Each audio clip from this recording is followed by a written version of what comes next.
привет, дорогие друзья! Вы на канале Камин-Дом. И сегодня мы находимся в Московской области в юго-западном направлении по Киевскому шоссе. И, наконец, нас ждет долгожданный обзор печи в керамике. Сегодня мы будем устанавливать печь-камин для Nordica Gaia в бордовом цвете. Пару слов о самом бренде. Компания Nordica Extra Flame была основана в 1968 году на севере-востоке Италии в провинции Виченца. На сегодняшний день компания может похвастаться безупречной репутацией, потому что она соответствует самым строгим требованиям рынка. А визитная карточка Leonardica – это высокая эффективность и привлекательный итальянский дизайн. Лично я давно хотел посмотреть одну из печей этой линейки в деле и, конечно же, вам рассказать.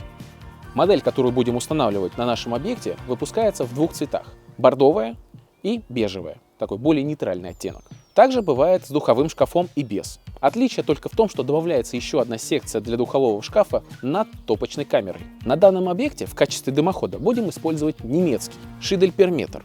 Я ранее об этом не говорил, но, пожалуй, заострю ваше внимание. Внутренний контур трубы изготовлен из нержавейки 444 марки стали толщиной 0,5 мм. Внешняя оболочка из оцинкованной стали с порошковым окрасом в черный цвет.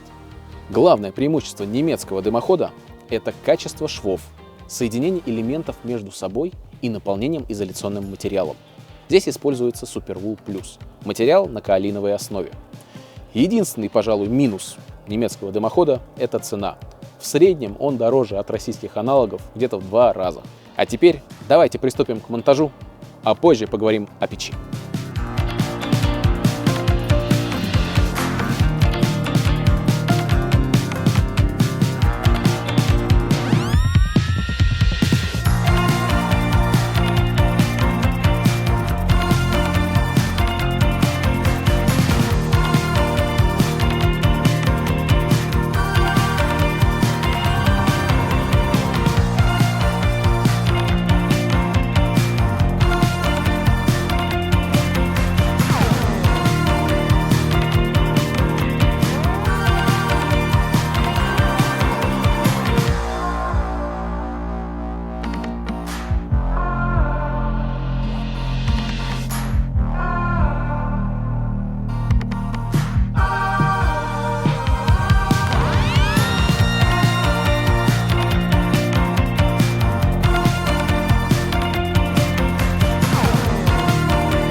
Итак, друзья, печь установлена, и по традиции давайте заглянем в технические характеристики.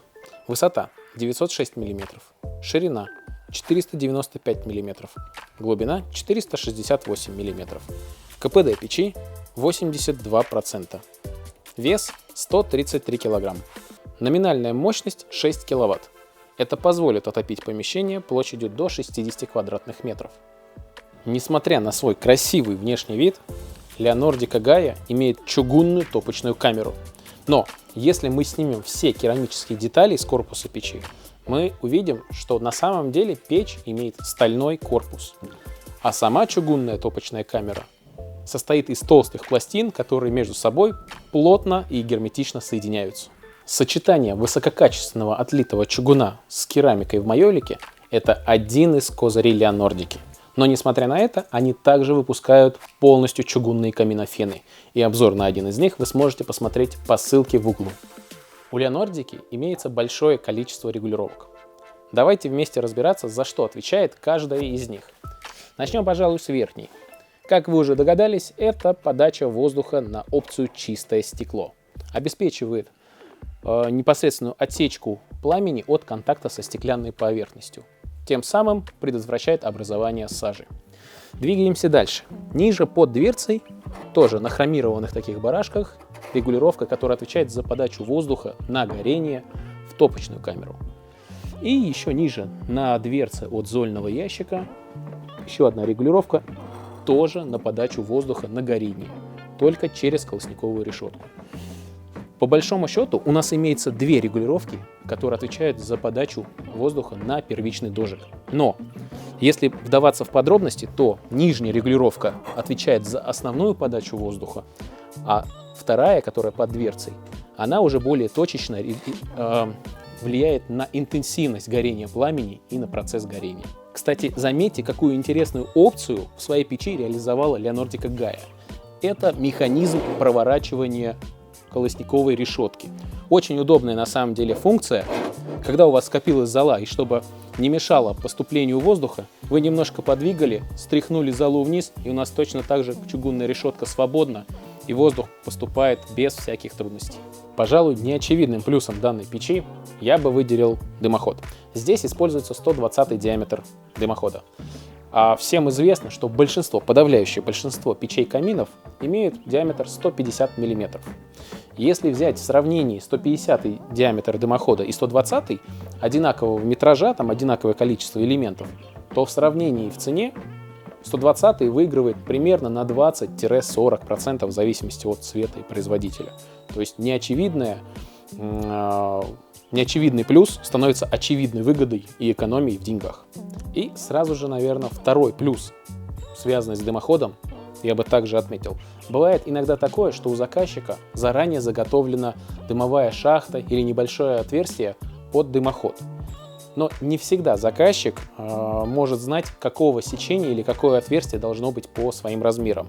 Со 120 диаметром дымохода мы с наибольшей вероятностью можем быть уверены в том, что наш дымоход подойдет под эту шахту, нежели 150 и более. Друзья, еще одну интересную деталь от Leonordiki хотел бы вам продемонстрировать. Давайте заглянем в зольный ящик, точнее его извлечем и посмотрим, как он выглядит. Вы только посмотрите, как он, во-первых, красиво изготовлен. Напоминает противень, но имеет достаточно большую глубину для того, чтобы вы целую неделю пользовались камином и даже не заморачивались над извлечением зольного ящика. Поэтому смело на неделю можете забыть об этом, и вам даже не нужно ведро для хранения золы и для того, чтобы регулярно ссыпать. Все, неделя прошла, накопилась зола, взяли, вынесли, вернулись. А второй интересный и, может быть, не всем он пригодится, но плюс тоже. Я уже сказал, что он напоминает противень. На самом деле в этом зольном ящике можно готовить блюдо. Главное, заверните в фольгу, положите, можно рыбку, картофель, неважно, что на ваш вкус будет, грубо говоря, подходящим. Завернули в фольгу, положили, час-два, извлекаете, блюдо готово, пожалуйста, еще и духовка маленькая. В общем, красота, да и только. А теперь, друзья, давайте приступим к розжигу. Первоначально мы, конечно же, проверим, есть ли тяга. Во-первых, нужно будет убедиться, что в открытое положение мы перевели все задвижки, в том числе шибер, если он присутствует в элементе дымоходной системы. Далее, по традиции, мы подожжем небольшой кусочек картона, чтобы убедиться, есть ли тяга и какая она у нас на самом деле. Достаточно поднести в топочную камеру, подержать небольшое время, и мы сможем убедиться, куда уходят дымовые газы. Смею предположить, что тяга есть, и она в порядке, поэтому давайте заложим уже дрова и насладимся огнем. Кстати, замечу одну неудобную вещь, точнее, она правильная, но это неудобно. У двери стоит доводчик. Это жесткие требования европейцев Печь не должна топиться с открытой дверцей, поэтому у нее стоит, причем хороший доводчик, он доводит до корпуса камина. Единственное неудобство, конечно же, заключается в том, что мне приходится держать одной рукой эту дверцу, пока я закладываю дрова, а потом их, соответственно, разжигаю. Ну ладно, приступим. Второй, пожалуй, минус, вы сейчас заметите, это в дровах. Сюда подходят дрова в среднем, ну, как бы здесь евростандарт, это 25 сантиметров. Вот. Все, что будет выше, может, конечно, подойти и 30-35, но нам придется это выкладывать вертикально. Как бы, ну, не выбирать, но, к сожалению, придется с подбором дров относиться более скрупулезно, нежели с другими печами.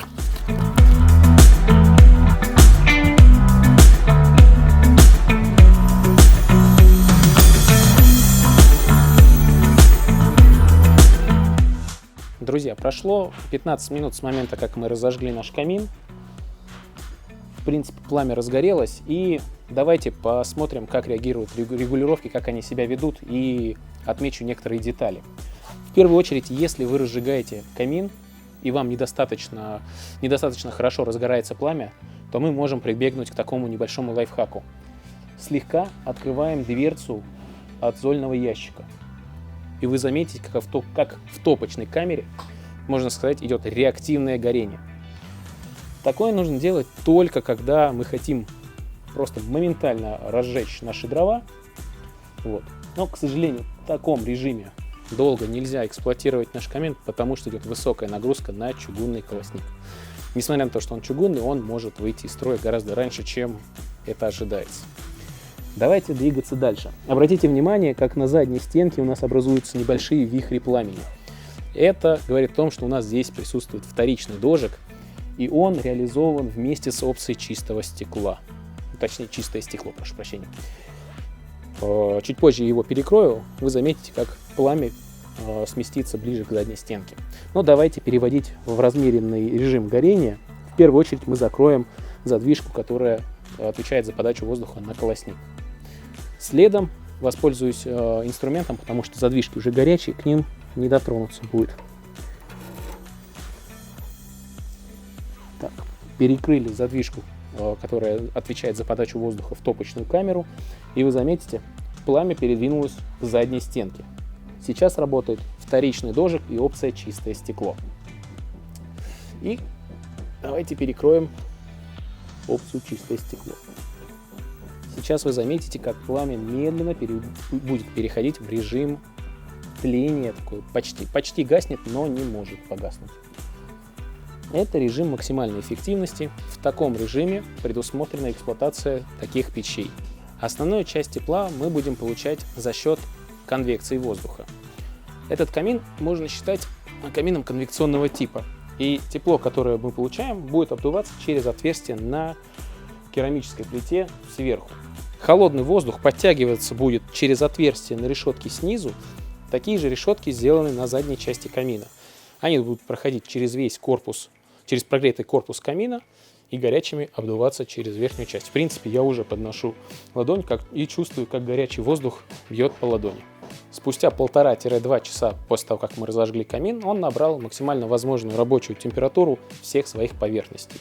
И сразу же хочу вас успокоить, что боковые стенки это та часть, которая не будет так сильно нагреваться, и мы спокойно можем дотрагиваться ладонью, то есть вообще не обожжетесь. Единственная часть, которая будет нагреваться сильно, это металлические детали, то есть чугунные дверцы, и верхняя плита. Но здесь за счет того, что горячий воздух обдувает, здесь эта часть будет постоянно горячей. Поэтому, в принципе, она будет довольно безопасной для тех людей, которые будут находиться в помещении или будут проходить мимо камина. Точно так же это, так или иначе, это более безопасно для детей и домашних животных. И, друзья, еще раз хотел бы вернуться к чуткости регулировок. Хотел бы отметить, что они здесь работают довольно чутко. Если мы откроем сейчас наши задвижки опции чистого стекла и подачи воздуха на горение, то мы сможем заметить, как у нас пламя довольно быстро перейдет в интенсивное горение. И на данный момент, кстати, очень хорошо видно, как работает вторичный дожик.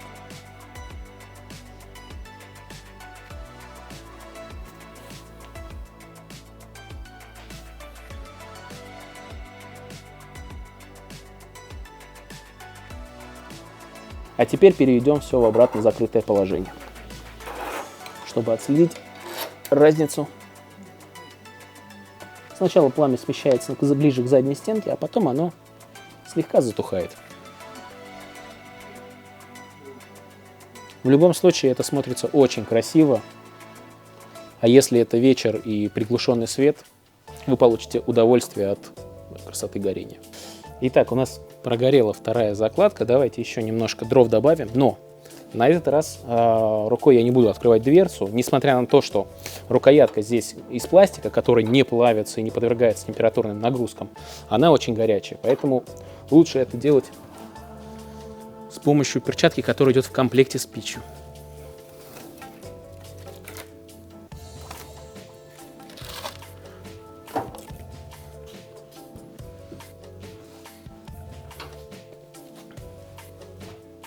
И в завершении, друзья, я хотел бы отметить, что каждый элемент печи в Leonardica продуман до мелочей.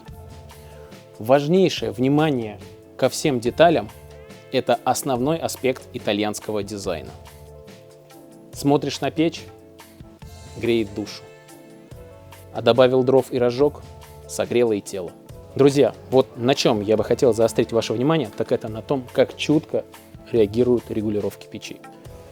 Давайте просто посмотрим, чтобы не говорить. Я просто открыл задвижку и посмотрите, как резко поменялась картинка в нашей печи. И ровно так же переводим его в закрытое положение. Вот это я считаю полноценной красотой горения пламени.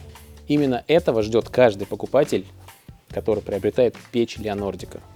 Ну, конечно же, нужно отдать должное инженерам, молодцы, что реализовали такое сложное техническое исполнение в такой небольшой компактной печи.